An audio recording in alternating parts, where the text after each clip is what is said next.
Hi friends, നമ്മൾ കഴിഞ്ഞ ദിവസങ്ങളിൽ പഠിച്ചു ഡാറ്റാ സയൻസ് എന്താണ്, ഡാറ്റാ സയൻസിലെ സ്റ്റെപ്പുകൾ എന്താണ്, ഡാറ്റാ സയൻസ് നമ്മൾ പഠിക്കുന്നത് ഏതൊക്കെ പ്രോഗ്രാമിംഗ് ലാംഗ്വേജ് യൂസ് ചെയ്തത് എന്ന് വെച്ചാൽ ആർ പ്രോഗ്രാമിങ്ങും പൈത്തണും യൂസ് ചെയ്താണ് നമ്മൾ പഠിക്കുന്നത് എന്ന് പറഞ്ഞു.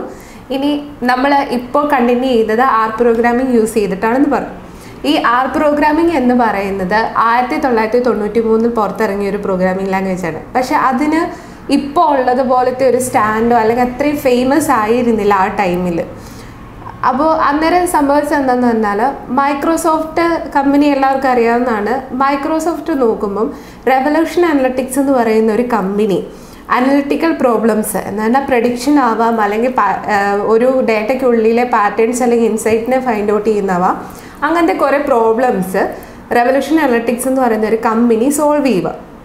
അപ്പോൾ ഈ മൈക്രോസോഫ്റ്റ് അവരുടെ അടുത്ത് ചെന്നിട്ട് ഏത് ടൂളാണ് നിങ്ങൾ യൂസ് ചെയ്യുന്നതെന്ന് പറഞ്ഞപ്പോഴാണ് മനസ്സിലാകുന്നത് ആർ പ്രോഗ്രാമിംഗ് വെച്ചിട്ട് അനലിറ്റിക്കൽ പ്രോബ്ലംസിനെ സോൾവ് ചെയ്യാമെന്ന്. ഇപ്പോൾ ഒരു 2015 റേഞ്ചിനോട് അടുത്താണ് അന്നേരം ആർ പ്രോഗ്രാമിങ്ങും ആ കമ്പനിയും ഉൾപ്പെടെ മൈക്രോസോഫ്റ്റ് അത് മേടിക്കുക ചെയ്യുന്നത്.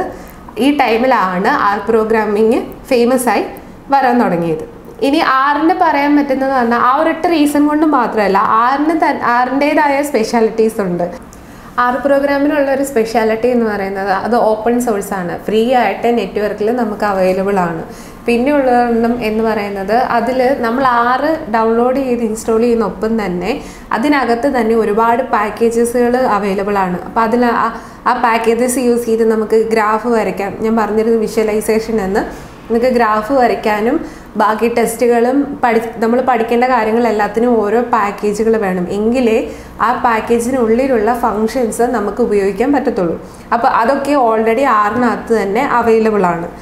തേർഡ് വണ്ണാണ് ആർ എന്ന് പറയുന്നത് ഏത് പ്ലാറ്റ്ഫോമിൽ എന്ന് വെച്ചാൽ ഏത് ഓപ്പറേറ്റിംഗ് സിസ്റ്റത്തിൽ വേണമെങ്കിലും യൂസ് ചെയ്യാൻ പറ്റും.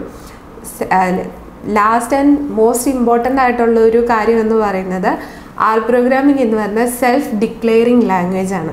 അതെന്ന് പറഞ്ഞാൽ അത് പറയുമ്പം മനസ്സിലാക്കേണ്ടതെന്ന് പറഞ്ഞാൽ നമുക്കൊരു വേരിയബിൾ എന്ന് പറഞ്ഞാൽ എന്താ, വേരിയബിൾ എന്ന് പറയുമ്പം ഒരു വാല്യൂ പിന്നീട് ഒരു ഉപയോഗത്തിന് വേണ്ടിയിട്ട് നമ്മൾ ഒരു ലൊക്കേഷനിൽ കൊണ്ടുപോയി വെക്കുക. കാരണം നമുക്ക് അതുകൊണ്ട് ഇനിയും ഉപയോഗമുണ്ട്. പിന്നെ ഏതെങ്കിലും ഒരു ടൈമിൽ എപ്പോഴാണോ ആ വാല്യൂ നമുക്ക് വേണ്ടത് ആ ടൈമിൽ അതിനെ നമുക്ക് ആക്സസ് ചെയ്യാൻ പറ്റണം.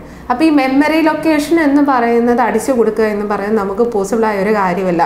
അതിന് നമ്മൾ വെർച്വലായിട്ട് ഒരു നെയിം കൊടുക്കും, ഒരു പേര് കൊടുക്കുകയാണ് ചെയ്യുന്നത്. അത് A to Z വരെയുള്ള ഏത് ലെറ്റർ വേണേലാവാം. ഇപ്പം നമുക്ക് മനസ്സിലാവാൻ പാകത്തിന് ഒരു പേരാകാം, ഇല്ല 2 ലെറ്റർ മാത്രം യൂസ് ചെയ്തിട്ടാവാം, എങ്ങനെ വേണമെങ്കിലും കൊടുക്കാം. ഇപ്പം ഞാൻ വാല്യൂ ആണ് റീഡ് ചെയ്യുന്നത് എന്ന് എനിക്ക് മനസ്സിലാവാൻ വേണ്ടി വാല്യൂ ഈക്വൽ ടു എന്നും പറഞ്ഞ് ഒരു 3 ആണെങ്കിൽ 3, 5 ആണ് 5 ആവാം, എന്താണോ അതിന് ഉള്ളിൽ കൊടുക്കേണ്ട വാല്യൂ അത് കൊടുക്കാൻ നമുക്ക് സാധിക്കും. എന്ന് വെച്ചാൽ നമുക്ക് പിന്നീടും ആ പ്രോഗ്രാം എടുത്ത് നോക്കുമ്പോൾ അതെന്താണെന്ന് മനസ്സിലാവാൻ വേണ്ടിയിട്ട്.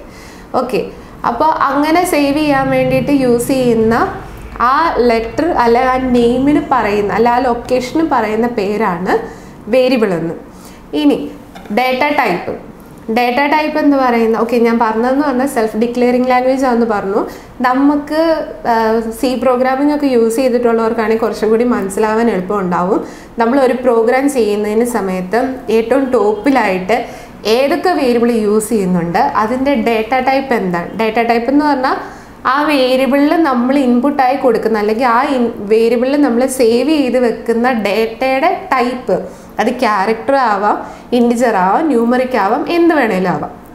അപ്പോൾ ആ വേരിയബിളിൻ്റെ കാറ്റഗറി അല്ല ഡേറ്റ ടൈപ്പ് എന്താണെന്നുള്ളത് നമ്മൾ ഓൾറെഡി പ്രോഗ്രാമിൻ്റെ സ്റ്റാർട്ടിങ്ങിൽ ഡിക്ലെയർ ചെയ്ത് കൊടുത്തിട്ടാണ് സി പ്രോഗ്രാം മുമ്പോട്ട് പോകുന്നത്. അപ്പോൾ ഞാൻ ഇപ്പോൾ ഇൻറ്റ് C = 3 എന്ന് പറഞ്ഞ് സി പ്രോഗ്രാമിൽ ചെയ്ത് കൊടുക്കുകയാണെങ്കിൽ പിന്നെ സിക്ക് ഞാൻ ഹലോ എന്ന് പറയുന്ന ഒരു സ്ട്രിങ് പാസ് ചെയ്യാൻ അല്ലെങ്കിൽ സ്ട്രിങ് സേവ് ചെയ്യാൻ നോക്കിയാൽ അവർ എറർ കാണിക്കും. കാരണം സി എന്ന് പറയുന്ന ഓൾറെഡി ഇൻറ്റിജർ ഡാറ്റ ടൈപ്പ് ആണ് എന്ന് ഡിക്ലെയർ ചെയ്ത് കഴിഞ്ഞു. ആറിൽ അങ്ങനെ ഒരു പ്രോബ്ലം വരുന്നില്ല. ആറിൽ ഞാൻ C = 3 എന്ന് കൊടുത്തു.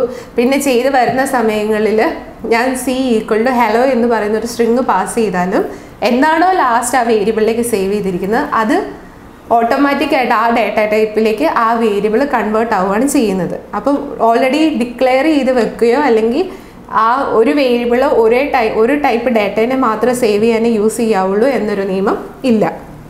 ഓക്കെ, പിന്നെ പറയണമെന്ന് പറഞ്ഞാൽ ഡേറ്റ ടൈപ്പ് എന്ന് പറഞ്ഞു. ഡേറ്റ ടൈപ്പ് എന്ന് പറഞ്ഞാൽ ആറിൽ നോർമലി ഉള്ളതുപോലെ തന്നെ ന്യൂമറിക് ഉണ്ട്, ക്യാരക്ടർ ഉണ്ട്, ഇൻറ്റിജർ ടൈപ്പ് ഉണ്ട്. നിങ്ങൾക്ക് അറിയാവുന്നതാണ്. ന്യൂമറിക് എന്ന് പറഞ്ഞാൽ ഇൻറ്റിജർ വാല്യൂസും വരും, പോയിന്റഡ് വാല്യൂസും വരും. ഇൻറ്റിജർ എന്ന് പറഞ്ഞാൽ ഇൻറ്റിജർ വാല്യൂസ് മാത്രമേ ഉണ്ടോ. ക്യാരക്ടർ എന്ന് പറഞ്ഞാൽ സ്ട്രിങ് ആവാം, ലെറ്റേഴ്സ് ആവാം, എന്ത് വേണേലാവാം. പിന്നെ ഉള്ള ഒരു സ്പെഷ്യലായിട്ട് പറയുന്നതെന്ന് പറയുന്നത് കോംപ്ലക്സ് വാല്യൂസും ഉണ്ട്, ലോജിക്കൽ വാല്യൂസും ഉണ്ട്. ഈ കോംപ്ലക്സ് വാല്യൂസ് എന്നുകൊണ്ട് ഉദ്ദേശിക്കുന്നത് ഇപ്പം ഇസഡിന് ഞാൻ 2+3i എന്നൊരു വാല്യൂ അസൈൻ ചെയ്യുവാണെങ്കിൽ, സേവ് ചെയ്ത് കൊടുക്കുകയാണെങ്കിൽ ഇസഡ് സ്ക്വയർ എന്താ എന്ന് ചോദിക്കുമ്പോൾ നമുക്ക് തന്നെ അത് ചെയ്ത് വരാൻ ഡിഫിക്കൽട്ടാണ്. കാരണം നമ്മൾ ഐ സ്ക്വയറിൻ്റെ വാല്യൂ -1 ആണെന്നുള്ളത് നമ്മൾ ഓർമ്മയിലുണ്ടെങ്കിലാണ് നമുക്കതിന് ഒരു സൊല്യൂഷൻ കണ്ടുപിടിക്കാൻ ഇസഡ് സ്ക്വയറിൻ്റെ വാല്യൂ എന്താണെന്നുള്ളത് നമുക്ക് ഫൈൻഡ് ഔട്ട് ചെയ്യാൻ പറ്റത്തുള്ളൂ. പക്ഷേ ആർ പ്രോഗ്രാമിങ്ങിന് അതിൻ്റെ ആവശ്യമില്ല. ഇസഡ് ഈക്വൽ ടു 2+3i എന്ന് പറയുന്ന വാല്യൂ നമ്മൾ ഇട്ട് കൊടുത്തുമ്പം ഇസഡ് സ്ക്വയർ എന്ന് പറഞ്ഞ് റൺ ചെയ്താൽ അതിൻ്റെ റിസൾട്ട് എന്തോ അത് ആറ് ഡയറക്റ്റ് പ്രിൻറ്റ് ചെയ്ത് കാണിക്കും. പിന്നെ ഉള്ളത് ലോജിക്കലിന് എക്സാമ്പിൾ പറഞ്ഞാൽ നമ്മൾ കഴിഞ്ഞ ദിവസം പറഞ്ഞിരുന്നു, ഒരു ഹൗസിൻ്റെ പ്രൈസ് ഞാനിപ്പോൾ ചെക്ക് ചെയ്ത് നോക്കുകയാണ്. ഒരു പുതിയൊരു ഹൗസ് കാണിച്ചു. ആ ഹൗസിൻ്റെ പ്രൈസ് ഇപ്പം 10 ലക്ഷത്തിന് മേളിലാണോ അതോ താഴെയാണോ എന്ന്. ഇപ്പം 10 ലക്ഷത്തിന് മേളിലാണെങ്കിൽ ട്രൂ എന്നും അല്ലെങ്കിൽ ഫോൾസ് എന്നും നമുക്ക് പ്രിൻറ്റ് ചെയ്ത് കാണിക്കണം.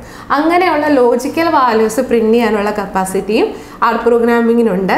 ഇതിപ്പോൾ മനസ്സിലാവാത്തവർക്ക് നമ്മൾ ഡീറ്റെയിൽഡ് ആയിട്ട് പഠിച്ചു വരുന്നുണ്ട്. അന്നേരം അത് ക്ലിയർ ആയിക്കോളും, അതോർത്ത് പേടിക്കേണ്ട ആവശ്യമില്ല. ഇനി ആർ പ്രോഗ്രാമിങ്ങും അതിൻ്റെ സിമ്പിളായിട്ടുള്ള ഫങ്ഷൻസും ഓപ്പറേഷൻസും ഫങ്ഷൻസും നമ്മൾ വരും ക്ലാസ്സുകളിൽ പഠിക്കുന്നതായിരിക്കും.